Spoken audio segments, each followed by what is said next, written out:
Well, we have plenty of them. Okay. So there's no shortage. I'm Yeah. sure you will get at least a couple. Yeah, okay. There you It's a go. guarantee of 2. I heard Yeah, that. a guarantee of 2. Yeah, if I can't get you 2, then I'll just act like a child.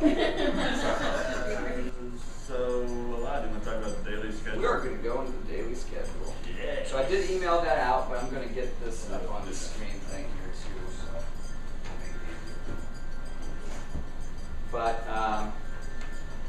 So the schedule, did you all get a chance to at least look at it before? Okay. So the schedule's got different topics on there. And those topics aren't meant to be, aren't meant to restrict you or what you're doing. So you guys are going to have a group of kids for the whole day, okay? Does that make sense? So like you'll have the same group of kids from the morning up until they leave. And so you won't be teaching one subject. I know some people are kind of confused about that. You're not teaching one subject and they're rotating to you. You're staying with the same kids, and that way you guys will get to know them better, know how they're doing, and you'll be able to kind of create like a report card thing at the end for their teachers that they're going to be working with during the regular school year and for their parents too, which will be really, really helpful for them. And so those subjects are just kind of guidelines to help you. Like if you got kindergartners, they're really not going to know the difference between medieval literature and medieval life, that kind of stuff. So, just you do what's going to help the kids the most. So if you see that your kids really need help on reading or writing or math or whatever it might be, then you feel free to focus for a whole day if you want on that subject. We do want you to give them a diverse experience of all different subject areas, so that's really important too. But the more that you guys can kind of combine into one activity, for example, well, I'll give you one. Like I used to do a lot of the science projects for the kids, and so they love to blow up soda. Blowing up soda is awesome. And so you guys ever do the Mentos experiment, where you got the soda bottle, you drop them in, and boom, explosion, what happened? And so what we do in that class is, I make them all, right from when they come in, I make them sit down and say, all right, what's the first thing we do? What's the first thing? Anybody know? No one remembers? Oh, someone's got to remember. And then someone finally remembers, oh yeah, we got to write our name on top of the paper. Okay, good. What else goes on top of the paper? The date. So you see, like, my style of being really active and talking a lot, which I'm doing right now, it's the same style I use in the class. It's just kind of almost accelerated to a point because it keeps them excited and into what you're doing. But at the same time that we're doing science project, we're also doing writing. They're doing math because I'll make them do calculations before they go in. They're reading what they're doing out loud to everybody else because we're talking about what their hypotheses are, or for little kids what their guesses are, what's going to happen, which mostly just involves them drawing with crayon the explosion that they think is going to happen beforehand. So you kind of gear it towards the students that you're working with in the particular subject that you're doing. So if you feel stronger, for example, some people said, I can't do math, and I said, well, we're just working with elementary school kids. That's, addition and subtraction. But if you're stronger in writing, for example, or like creative writing, for example, then you want to work towards your strengths because we're really trying to get these kids sparked on something. And the more sparked that you are about what you're doing, the more excited you are about what you're doing, the more excited they will be because they'll just feed off of you.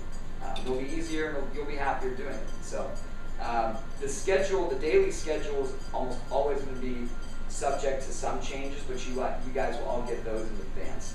So, for example, tomorrow it's going to be a different kind of schedule because the kids are going to be coming in. A lot of them are going to be signing up on that first day.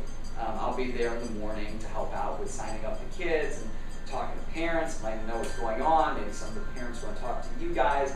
So just be really friendly, let them know who you are. They really like us. I mean, we've been doing this this is going to be our 3rd year at the same school. And just about everybody in that neighborhood knows that this program is happening in the summer. They're really, really excited about the stuff that their kids get to do. So just be aware that that first day, because this camp is a medieval camp, we're going to stick with that theme, darn it. So what these kids are going to be doing when they come in is oftentimes spend a lot of time decorating. So that way they make the rules for their classroom, or in this case, they'll be houses. I really should get this up so I can show you guys better. But have you guys seen Game of Thrones at all? Anybody of you guys seen that? Yeah. Yeah, okay, so we're not going to be chopping anybody's head off, but we're going to be basing a lot of that You can stuff unplug that stuff for the most part. things. Let's see what it says here. Oh yeah, that's not going to fall for sure, yeah. That's going to be great. And yeah, I think with that first day, at least, certainly in the morning and maybe all the way up until lunch, what might happen, just because all these kids, whoever does come, they will be signing up that day. They haven't signed up, previously. So they'll all be signing up, doing the paperwork that day. So it'll be somewhat improvised in terms of, kind of what we're doing, while these kids are signing up. But I think what we'll do is, and maybe I'll try to think of like an activity so that once, we get some kids finishing, we got like 10 kids finished, let's say, but there's another, 30 who are waiting to sign up. Maybe we could do some type of activity with those who are finished, just to kind of keep them engaged and active, so they're just not all sitting around the cafeteria just waiting for nothing, But I will think of an activity that we can do. And if you guys have any activities that you can think of, certainly open to suggestions. But then once they get signed up, maybe we'll spend the rest of the morning, and like I said, maybe go all the way up to lunch. We'll just have to see how things go. But maybe go all the way up to lunch and doing, having the kids make like each, because we're going to have these 4 groups, and I'll kind of show you here. But we're going to have these 4 groups, and we're going to have like a group of leaders, which will be, the full-timers here. And so what they can do is make like a coat of arms for their group, as a collective bunch. Obviously, once we get them all sorted and everything, but we can make like a coat of arms. We can make other decorations to kind of hang on the walls, castles, stuff like that. And just kind of get the place decorated and get the kids going and get them active and engaged. So we most likely won't be doing like classes, at least I wouldn't think we'll have time to do classes in the morning in that first day. Maybe in the afternoon, maybe after lunch and recess, we'll get there. But yeah, so I would just expect to kind of do that.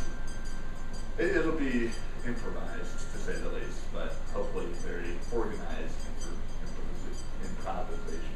So Just because, for a lot of it, kids will be signing up throughout the day, so they'll be like constantly being added to the program. So what we are going to do is, so these are, over here, these are going to be 4 houses, and 1 person or 2 people each are going to be responsible for those houses. And so the kids are going to get assigned into groups which are not the same as the houses, okay? So the house is going to be where they fight for honor and battle and bravery, all that good stuff. That's going to be all the medieval stuff that goes on. And they're going to be divided up with a mix of ages. So that way they can all be competitive, because it's going to be competitive. There's a point system and all that we'll get to. And so they'll be divided up, and the way that we've done, we had a Harry Potter camp 2 years ago, and the way we did that, which we will not do again, but the way we did that was we had a sorting hat, and there was a walkie-talkie inside the hat, and I was outside, and I was texting her at the same time saying, okay, which house is this person going to? And I would like talk to them while I was waiting for her to text me, and just like whispering stuff, and they were freaking out. So we've got a really good video of that if you want to see it on the website. Yeah, it's awesome. But this time what we'll probably do is we'll probably have something kind of like almost like a knighting ceremony, where the kids will have like 4 step forward, and then 4 will step forward, and then we'll choose like the house of each of them, and they'll divvy up and they'll be in those different houses. Now some kids, this is kind of probably important to say, some kids will be really upset about what house they get, or really excited about what house they get for no reason, because they don't know what any of these houses mean whatsoever. They might see like, oh, Lannister's got a lion on it, I really want to be a lion, and I didn't get a lion, so this is going to be terrible 7 weeks, it's going to be awful. But just encourage them, tell them no, because your animal, the stag, Baratheon, that's so much cooler. Hey, look how much cool stuff they do. So just, be really, really kind of pep talky. And for little kids, if we've got some who are just like, I need to be with this other kid or I'm going to die, we put it together. Yeah, we can do yeah, that. yeah. We've had some who are just like, I cannot live without this person. So, all right. I know we've had some kind of brother sister parents Yes. that Work out well. should be separated. Yeah. They should not be together. Yeah. Yeah. So it's just Absolutely. kind of, obviously you don't know any of these kids yet, but it'll only take a couple days for you to figure that out. Yeah. And there's some, so the ones who are closer in age, that's definitely fine. But there's some where you might have an older kid and a younger kid, like a really young kid in our range that we have. And sometimes those work best together because the kid might not talk to anybody for a while until they're used to you, but they'll talk to like older brother or something. So usually those will keep together too. But you can get kind of a feel from that from the first, which is another reason why we don't have too much class time scheduled, because we want to see how the kids are interacting. You guys get to kind of observe them in their natural habitat. And you get to see them running around, and you see who they go with and who they're maybe not having such a great relationship with. Because you'll see, man, some kids get territorial. I mean, it's like watching National Geographic out there, especially in the gym room. So you guys will, the gym room will probably be like the initial hub where we gather the kids, which is going to be true every day. And so if they come in and they're really had a lot of sugar in the morning for some reason, then they'll get to burn it off before the first period. But so this schedule, which just went off, of course.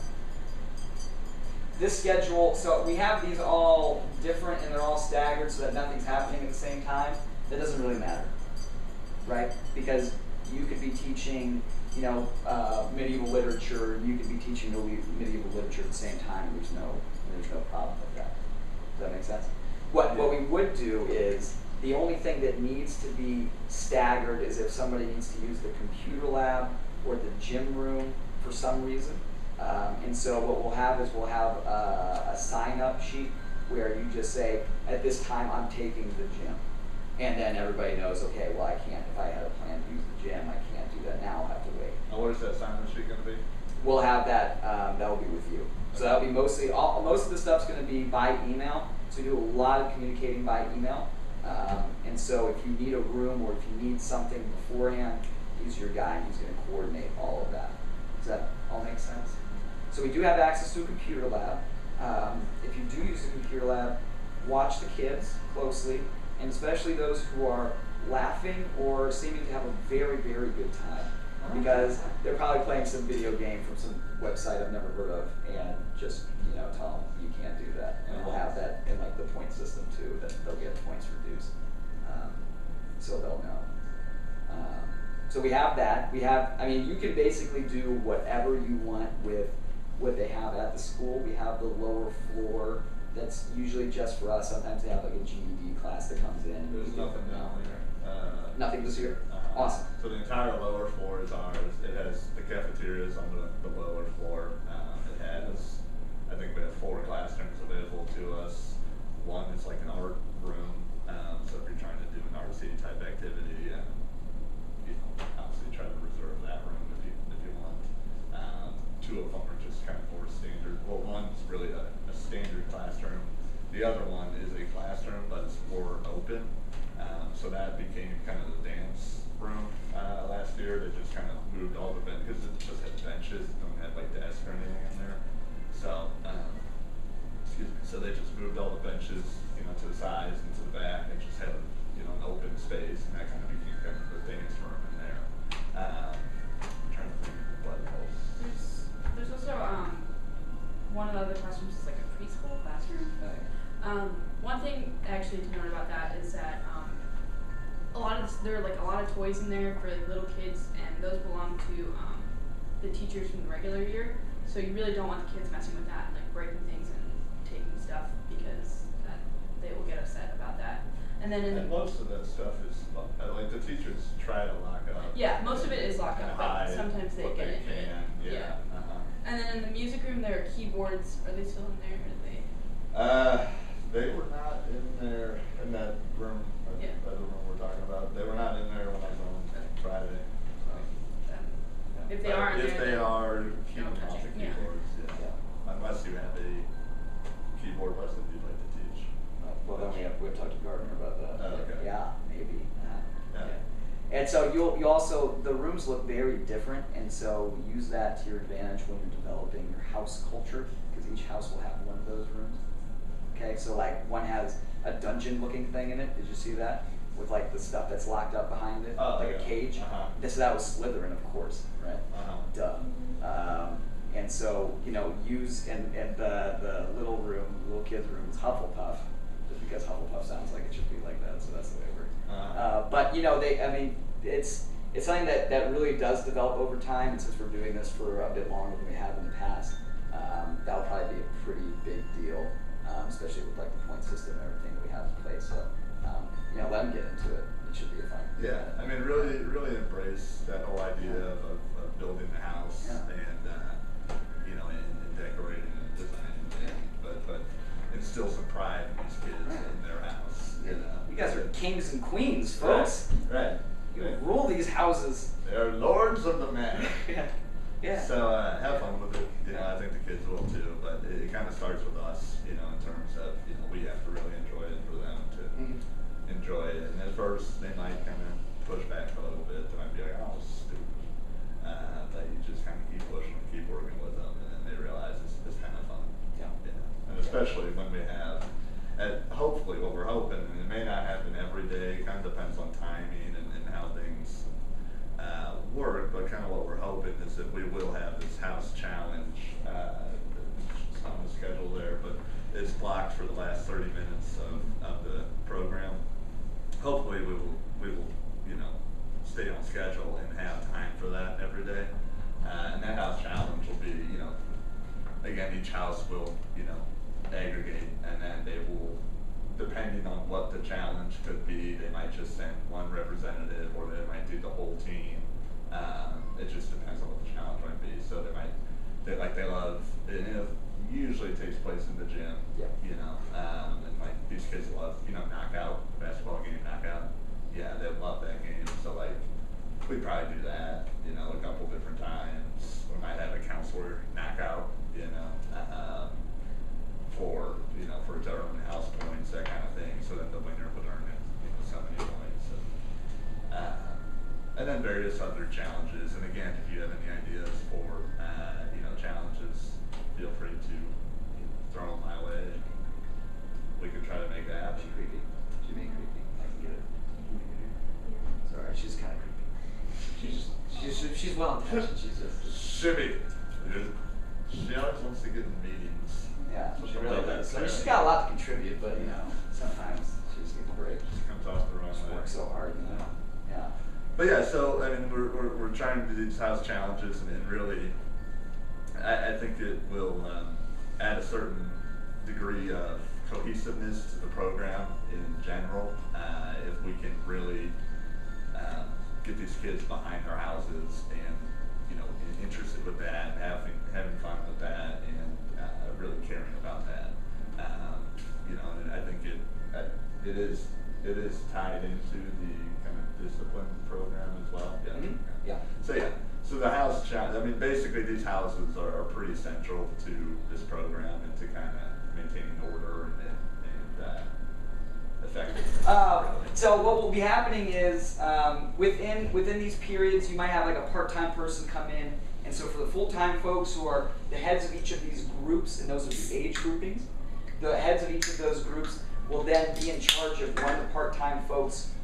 Well, you'll work with their schedules, but what they do when they're with you. So if you have a group of kids that you just know they don't know the whole alphabet, which does happen sometimes, even with some older kids. I know it takes forever. You wouldn't believe how hard it is to teach a kid the alphabet. Oh my God. But you won't have to worry about that because you get your part-timers to do it. So you'll have small groups of kids where they might all need help on something that's really specialized or that requires a lot of attention. And over the years, we've developed a lot of ways to do those different things, especially since the alphabet is something that comes up. So they will basically take those kids and they will work with them one-on-one sometimes, or small groups, whatever is necessary to help that kid out. Okay, and so even if some kids, like, they won't want to go to like a recess or something. They'll want to continue doing a project, that kind of thing. So if we have like some part-time folks who can only come for that period, then they can work with those kids on that same thing. So they're very flexible, and for the full-time folks, you basically use them however you think is best for the class. Okay? Any questions about that at all? Okay. Yeah, so it's pretty much just leverage your part-timers as best you can. Yeah. If we had extra people, it may happen, that all of a sudden we have double the number of volunteers one day just because everybody showed up, and that's a good thing, because then we can really leverage the extra help, and they can, like Alana said, they can sit down with, it might just be one kid, it might be a group of kids, whatever it is, but they can sit down with them and really focus on some projects while you're doing whatever lesson you already planning on doing. So. Yeah, and so this study hall period here, oftentimes we're off by a few minutes, so that's going to kind of bleed into things. If we do need it, we can use it for like a silent reading time or whatever you really need in your class. So if you guys have, I don't know, if you didn't finish something earlier in the day that really needs to get done that day, well, there's your extra half an hour to do it. Okay, so like glue takes a while to dry. Maybe you start in the morning and come back to it later on. So it's kind of a flex period built in for you, and it's also a flex period built in for the program, because sometimes you'll have guests coming in from either companies or businesses or organizations, like the chess guy who came in last year, and they'll do large group activities with the whole program or like half of the program, a few of the groups, and they'll come back later and do it. And so I know we have maybe a couple speakers who are going to come in, bless you, who are going to talk to the kids and just kind of try to get them motivated about one thing or another, and maybe they'll get really excited about a certain profession or certain things that people do, and so we want to expose them. So there'll be some days where the kids will be, there's a community garden very close by, there's also a park very close by, and we get to use both of those as much as we want and as much as the weather will permit. If it's not 110 degrees, then yeah, let's do it, last year was a little hard in that area, but now, are you talking about Gateway Greens with the community garden? Yeah. Okay, well, now, I got in my notes that we can take up to 30 kids from 9 a.m. to 11 a.m., but only about once or twice a week. Right. That's not happening every day. That's one of the event things that I was talking about. Right. Yeah. So there'll be some groups who get to go and do the community garden that's down the street, and then twice a week. What are the days for the swimming? Swimming is on Tuesday and Friday. Tuesday and Friday. From 11:30, right? Well, excuse me, 11:30 to 1:30. Is that every week? I believe so. That's the month of June. Yeah, just the month of June. Yeah, they might have funding for that in July, but right now they have buses. This is the first time we've ever had this before. But they've had buses that are going to take the kids to Bashan High School, and they'll get to go swimming there. Yeah. So bring your trunks. Yeah, you guys get to go swimming too if you want. If you don't feel like it, you don't have to get in the pool. Don't worry. Just forget your swimming suit. Yeah, get in the pool. Yeah, you're getting. Oh, yeah, I'm good. And that's if somebody needs to if they're planning something where they have to really do something during the week, they can't be there at a certain time. That's probably a good time to schedule it. It's like during one of those swimming periods. So that will be Tuesday and Friday, and so we'll bump up things. And I've got a schedule that's planned for. No, we actually had to change that a little bit. But things here will bump up, so the periods will get a little bit shorter. Not that it really matters, because you can decide how much time you want to allocate to one thing or another. And then we'll just do lunch in this time period here. Okay, 11 to 11:30. and then they'll get all their stuff, they'll have their stuff ready before they go to lunch, so that it's easier, transition, they'll get cleaned up, and then they'll get on the bus and go. And then they'll get back at probably about 1:30, but honestly, when kids go swimming, I don't know if you've ever taken kids swimming before, but they lose stuff all the time. They start running around naked, especially the little ones, so it takes a little while to get them into the bus. So that's pretty much the whole day for them. So once we're done with the morning classes on that day, and then they get back, they'll have to get cleaned up and everything set. If we do have some time, we'll do a house challenge. I doubt we'll have time. I doubt we'll have time. I doubt we'll have time. Very seriously. On swimming days, I doubt we'll have time for those challenges. Yeah. So. And then the other thing is, you'll see, and somebody was asking me this the other day, you'll see that some kids, they hang out at the school after. We don't have to. And you guys will meet Aaron Gardner, who's the coordinator at the school. And it's a school they try to keep open year-round so that people in the community can have a place to go and do cool things at, and kids have a safe place to go. And so he's basically sitting there and just watching kids play basketball or playing basketball with them or hanging out. He's a really fun guy. He's been there the whole time we've been there with them. And he knows all the kids and everything, so he's also a good person to know for discipline stuff if you need to talk to him about that. Yeah, if you're having trouble with, a kid or two kids that are having trouble with each other, you can just take them to him and he can sit down and talk with them. And like Alana said, he knows them all. He knows most of their families, that kind of thing. So it's pretty easy for him to kind of squash any issues. Yeah. Okay, and then I guess the last thing that I want to touch on is that we're hoping to do a Shakespeare play at the very end with all of these kids. So I'm assuming you guys have heard of Shakespeare in the Park. It's happening in Forest Park. Also, ours is going to be even better. It's going to be Shakespeare in Hyde Park, which is the park right next to the school. And they have an amphitheater there, apparently with electrical hookups too. So we're pretty set. And we're going to invite a whole bunch of people to just come and see the kids do their little performances. And it won't be, full plays. Right, no. There'll be, scenes, and they'll be adapted. And there's actually a lot of good stuff, out on the internet in terms of adapting Shakespeare's plays for, children, and getting it so that obviously they're not reading straight Shakespeare, which I can't read Shakespeare. I can't read that shit. So, but maybe, it's great stuff. It's timely. It's timeless. Maybe they can. I don't know. Yeah, they probably can read better than me. But yeah. So we'll just do like scenes, like famous per se scenes from to put on the play, which will be. I think how we're going to do is we're going to budget the last day or even 2 days for the plays. Yeah, probably. Well, the last day is going to be like a big party kind of thing where a lot of people in the community are going to come in. So last day will be the plays, but we'll probably do like dress rehearsal stuff on the second to last day, or even that whole week or whatever. Yeah. But we have 7 weeks, to prepare it. So it's just something. It's not like these kids need to start learning lines week 1 or anything. We have 7 weeks. They can prepare and grow into the role and become fine actors. Yes. Yeah. Yes. Okay. Any questions? I have a question. Yeah. Sure. For the play stuff, should we be like looking into that, trying to find things for our kids, or is that something that you guys are going to be like, oh, there's a bunch of stuff, but what do you think your kids would like? So,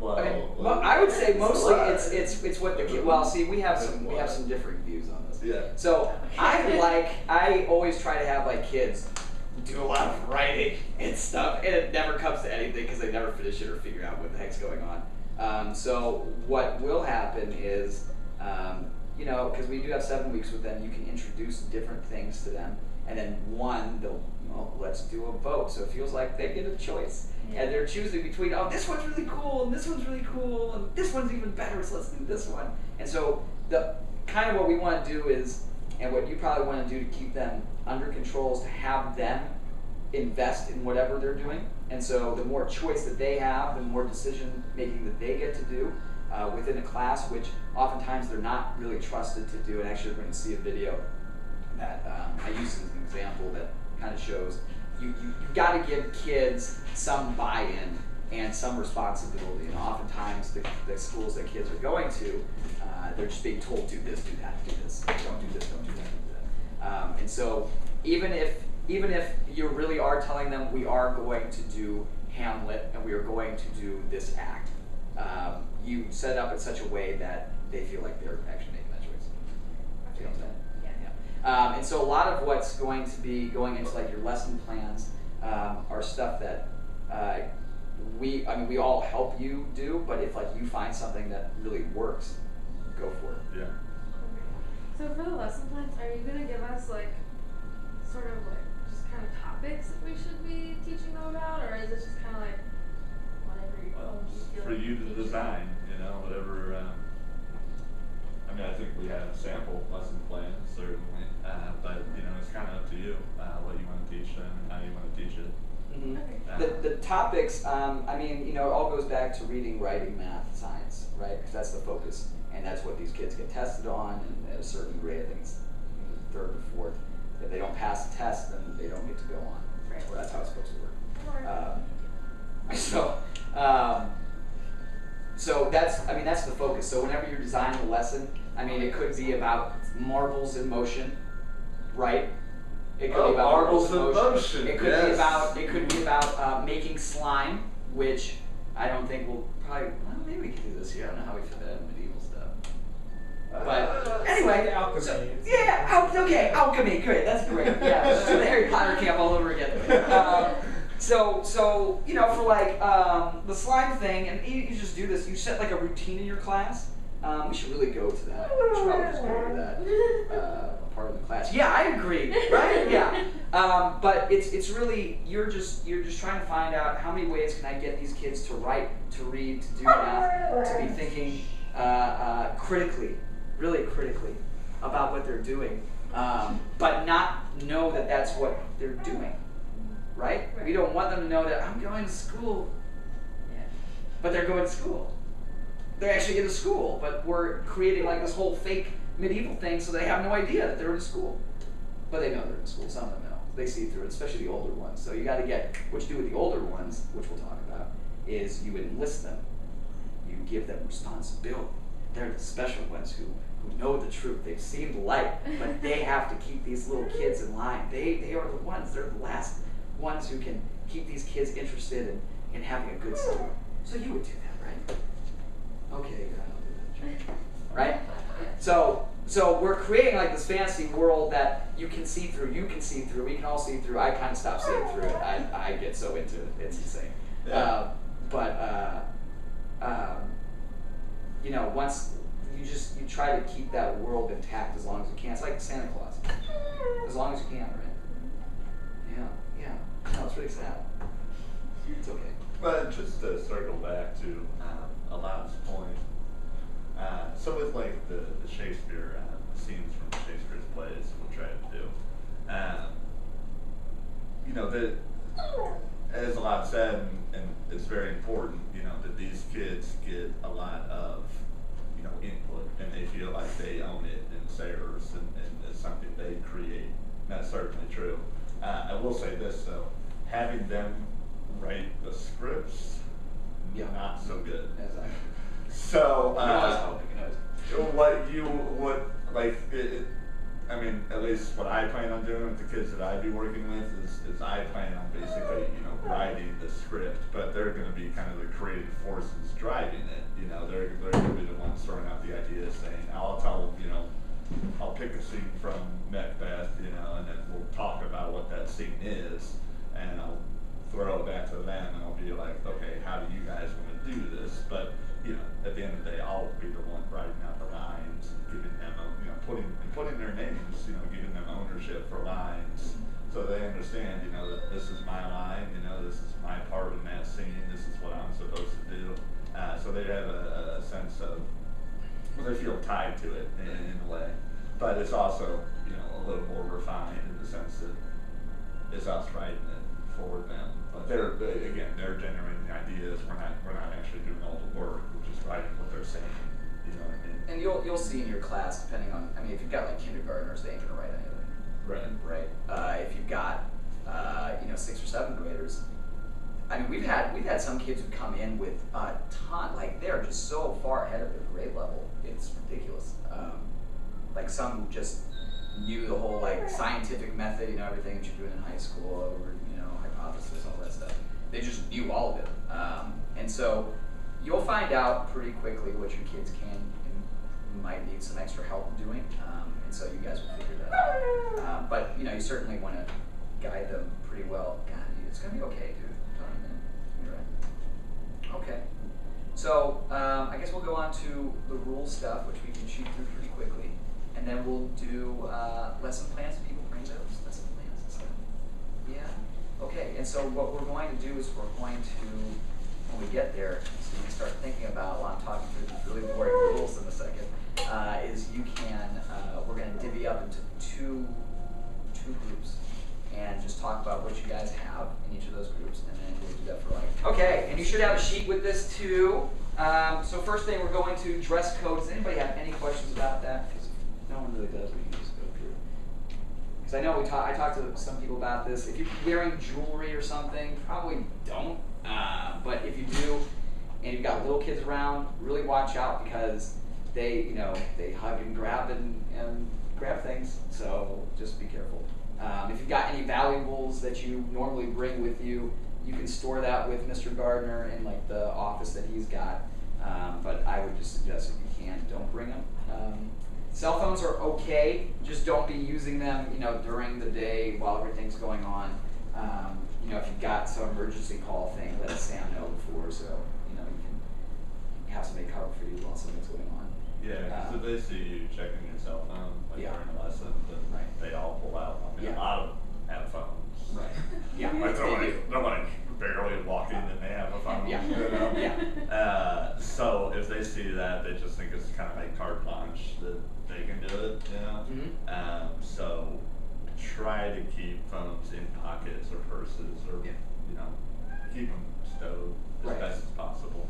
Yeah. And it's good to have those around just in case there is like an emergency or something so that you can contact, but just don't be texting mom. Yeah, it's a big thing. Yeah. Okay. Clothes. If some people like to dress up professionally to work with kids, I kind of like to do that, but over the years I stopped doing that because you get pretty messy. So unless you want to destroy all of them or are willing to do that, probably don't want to do that. Now they're not totally crazy messy, but sometimes you'll have a kid who just ate a PB&J and is so excited they just need to tell you something really badly. They really need to. Oh shoot! I didn't mean to grab your pants with my jelly hands. And then the kid's got to go to the bathroom and you got to clean everything up. So just be aware that you might get a little bit messy while you're working with kids. Welcome. Yeah, I normally wear like athletic shorts, tennis shoes, and then a t-shirt. Yeah. Flip-flops and sandals stuff, that's okay. Because I know in some schools that's not allowed. But that's fine. But just realize that we'll be doing pretty active stuff. There will be active stuff. Yeah. So I would suggest tennis shoes, but flip-flops do. I wore flip-flops several times last year, so you can get by it in 30. Yeah. Well, 9 is like the programming part. Yeah, we'll have people there at 8:30 because that's when breakfast starts. Yeah, I usually get there at 8:30 for breakfast. Yeah, and it's a good time to kind of wake up with the kids too. Yeah. But if you get there at 9, you're not late or anything. Right. Right. But maybe if we could plan on 8:15, I think would be good. Yeah, that'd be solid for that first day, because then you can see your classroom and figure out what you want. And they have a parking lot, at the school. Mm-hmm. If for whatever reason the parking lot gets filled, there's also street parking right there in front of the school. I would recommend, of course, rolling up your windows and locking your doors. But it is a, people.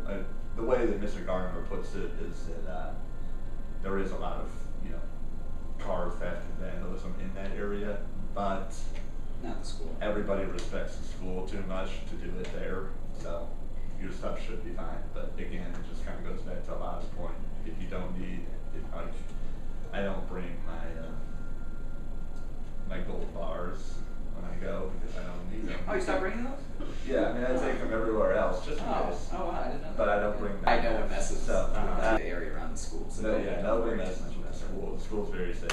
There's nothing to be concerned about there. So. Yeah. Okay, and actually talk about bathrooms, just for you guys who might be working with little kids, you might need to like have a scheduled time where everybody knows this is the bathroom break time, instead of having like one go out. And it just depends. Some know the school, and some will be like, oh, I can take him to the bathroom, and they know where to take them. But it's probably better that you have a scheduled time to take the little guys to the bathroom. Otherwise, one's going to say, can I go to the bathroom? Sure. Me too. Sure. Me too. I need to go. And everybody's going to need to go at the exact same time, so you might as well just have that really structured bathroom stuff. Older guys, they're usually fine. Probably just send one of them at a time, though, because absences, if you're going to be missing a day, notify well ahead of time so that we can plan around that. If there's some kind of an emergency that comes up, Just call me. yeah, just let Sam know, and we'll take care of that too. Okay? Does anybody have a question about what well ahead of time means, or anything like that? Okay, like weeks or 8 week, not like at midnight. You might have. We really don't have this. I just had an experience with this, so I put this up there, and that was years ago at a very different school, where you might have a kid who goes berserk for some reason, which we never had at Clay. Mostly because Mr. Gardner's there too, and he doesn't really let those kids come. But if you do have a kid who goes berserk, make sure that your kids are safe, and keep that kid kind of isolated or whatever you can do. If you need to move your kids out of the room and into the cafeteria, go ahead and do that. And then let Sam know. If you can't find Sam, you'll find Mr. Gardner, and he'll definitely take care of that. Yeah, and even if you let me know, I'm pretty much going to go to Mr. Gardner as well. Exactly. So, Yeah, right. Yeah, Right. Mr. Gardner is kind of Yeah. he's the guy. And their whole staff. I mean, you guys will meet them obviously when we get out there, but the collective staff is all very good. So. Yeah.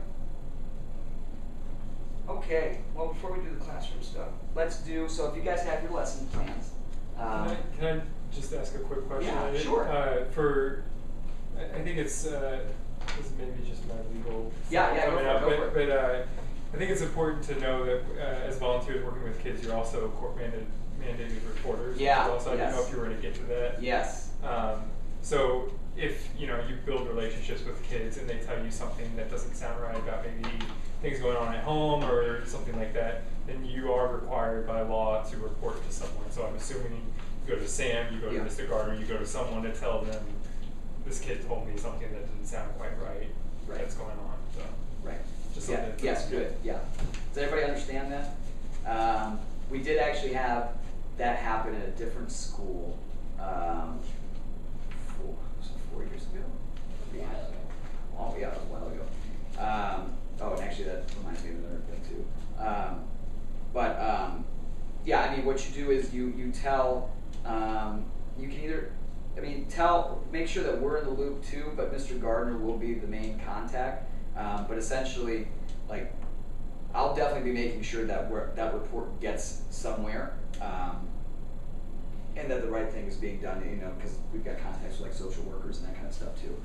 And that's usually the people who get involved in those situations. So just let us know as soon as you can when you do find that out. Okay? Any questions about that? No? At that same school, there was a situation where a little girl was with a volunteer who was working his butt off, and he was doing a great job, and he was really stressed out, Nathan. And I was in the hallway behind him, and this little girl said, well, if you don't let me do this, I'm going to tell my dad that you touched me, and you're going to get in trouble. Well, yeah, he would have gotten in a very big trouble. But then I was right behind the little girl. I said, no, he won't, because I'm standing right here. And she looked at me, she's like, okay, yeah. So we probably won't have a kid who's thinking like that. But the way to not be in that situation is you're always with a group of kids. And you're not taking like one kid to the bathroom. You're not taking one kid down the hall. Sometimes there will be, times if like a kid's staying after the program or something to do some extra stuff. They want to play with like the beads that we have, or making like another project or something, which is fine. And if you guys want to hang out with them, that's fine. But you let Mr. Gardner know where you guys are going to be. and he'll usually keep that in mind. There's other staff who's there, so they can all be there too, and everybody can see everything. Okay, it's like doors open, all that kind of stuff. Any questions about any of that? But and I did a lot of because I'm actually very interested in teaching and actually would hope to someday get into teaching. But I did a lot of research and I found one way to really create. And it's all up to you. As each person has their own style. But one way to create a nice lesson plan is to really know your objectives, know what materials you need, kind of know the procedures, and even include like vocabulary. I mean, take or you could call this takeaways, like what they should know, and that's similar to obviously objectives. I mean, your objectives are also your takeaways, but these are really the vocabulary. For example, in this lesson plan, really is the defined takeaways. That I'm trying to get out of these kids, but. And this would be, it honestly, because the video is very good. It's like it's not Bill Nye, but it's kind of like a Bill Nye type guy doing a very introductory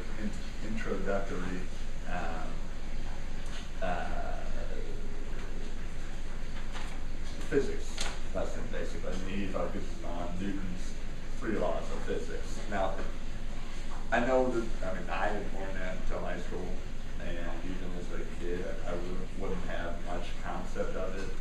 But what it does, it takes marbles, it takes the kids, it teaches them, we show them the video, we talk about what the 3 rules of 3 laws of motion, and then, have them play a marble game, and then we kind of break them up into groups. I have here like groups of 4 to 5, but it could be like 2 to 3 or whatever. But they play a marble game to kind of see these laws of motion in action, and then I would be kind of going around the room,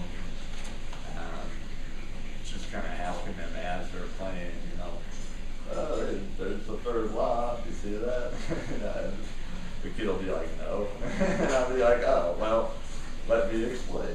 But then you obviously at some point I circle them back up, and then we talk about what they observe.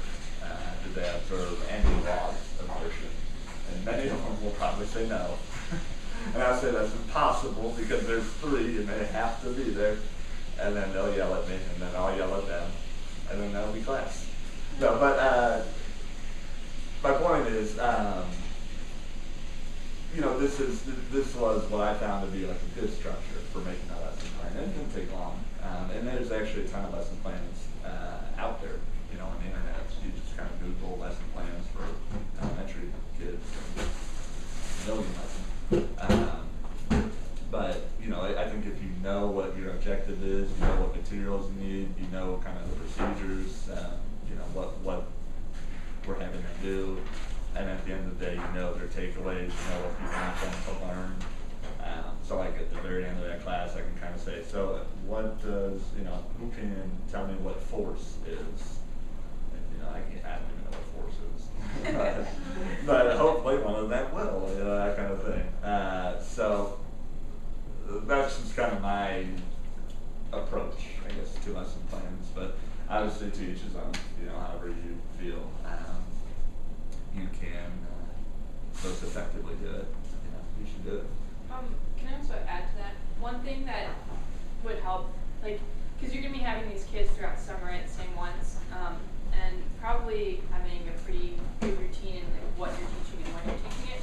So if you do that lesson plan one day, then maybe the next day, depending, no matter what you have planned for science or whatever you're doing that day, to kind of review that so that they're not just doing it one day and then forgetting about it.